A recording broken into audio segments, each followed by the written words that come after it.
Bonjour à tous et bienvenue sur Radio SIP, Sales in Progress, le cabinet de développement stratégique et commercial des entreprises performantes. Salut Marc, t'es où là? Tu fais quoi? Je prépare mon rendez-vous de coaching.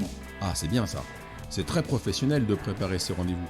C'est même essentiel, surtout en coaching. Mais précisément, quel est le sujet? Je prépare ma propre séance de coaching. J'avais bien compris, merci. Mais le sujet de cette séance, quel est-il? Le sujet, c'est moi. Moi et mes engagements. Toi, le coach coaché. C'est un peu l'arroseur arrosé, non? Ah, t'es toujours aussi piquant, toi.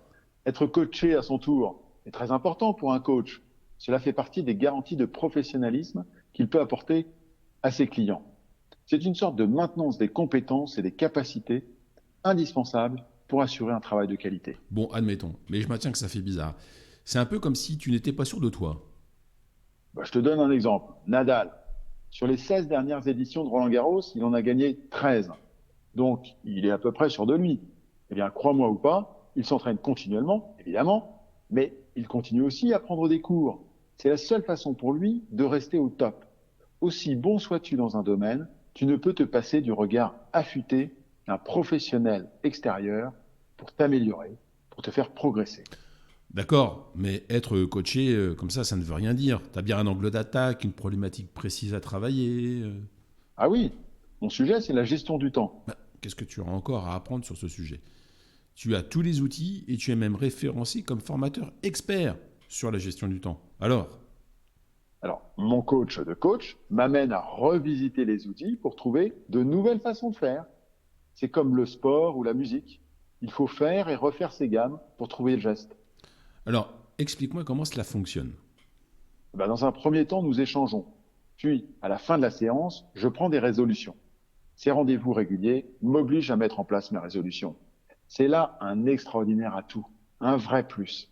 C'est par la pratique que l'on comprend vraiment et que l'on acquiert de nouvelles compétences, que l'on les optimise. Et donc, on devient plus efficace. D'accord. Et spécifiquement sur la gestion du temps, comment t'es-tu amélioré? Le premier enseignement, c'est la mesure. Les Anglais le disent fort bien. Tout ce qui ne se mesure pas ne se manage pas. Donc, pour mesurer mon temps, j'utilise un outil extraordinaire qui s'appelle Taggle. Grâce à mon coach, j'ai réussi à l'utiliser de façon beaucoup plus approfondie. J'ai extrait sur les 3 derniers mois les temps passés sur mes différentes tâches et j'ai pu m'apercevoir que je n'affectais pas assez de temps sur mes priorités. L'outil s'appelle Ta gueule. Ça veut clairement dire tais-toi et bosse, non?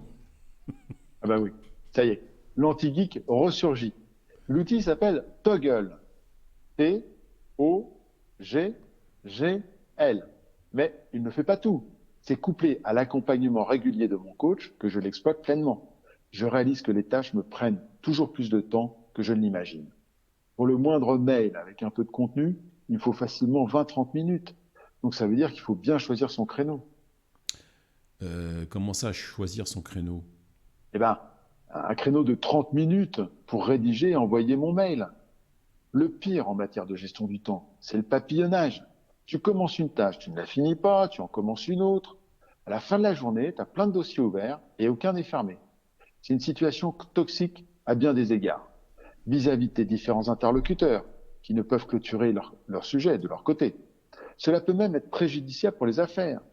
C'est mauvais aussi vis-à-vis de moi, car j'ai un gros sentiment d'inefficacité et d'insatisfaction. J'ajouterai à ça une fatigue bien réelle qui pourrait être évitée ou au moins diminuée. Ton papillonnage ressemble à un croisement entre pression extérieure, sentiment de multitâche et procrastination. Exactement.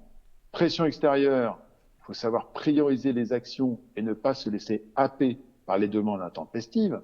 C'est un peu comme ces gens qui n'ont pas la patience d'attendre et qui coupent la file devant tout le monde. C'est pénible. Sentiment de multitâche. On croit que l'on peut faire plusieurs choses en même temps, alors que les neurosciences nous ont clairement démontré que le cerveau était monotâche. C'est pas parce que le cerveau passe très vite d'un sujet à un autre que l'on peut être des Vishnous du ciboulot. Enfin, tu as raison pour la procrastination, repousser une tâche est un confort court terme que l'on s'accorde trop facilement.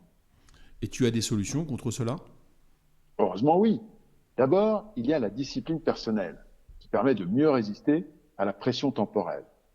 Ensuite, pour ceux qui aiment travailler vite, il y a la fameuse loi de Pareto.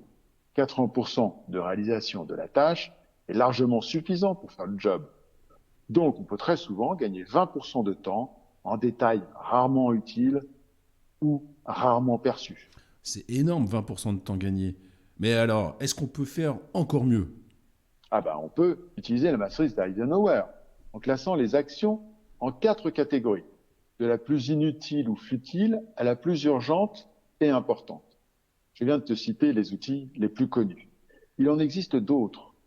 On ne peut en faire la liste exhaustive ici. Tout est question de situation, de qualité, d'envie. Bref, il y a beaucoup de paramètres à prendre en compte. Je vois.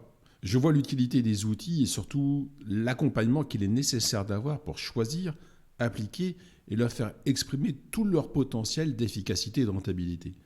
Et tu peux m'aider sur ce sujet stratégique de la gestion du temps? Ah bah, c'est effectivement une question stratégique. Chaque minute économisée dans une activité augmente sa rentabilité. Donc, fixons de suite un rendez-vous. Pour mettre ça en place, tu m'appelles au 06 34 22 31 71 ou tu remplis le formulaire sur notre site www.salesInProgress.com. Merci et salut Marc. Salut Arnaud.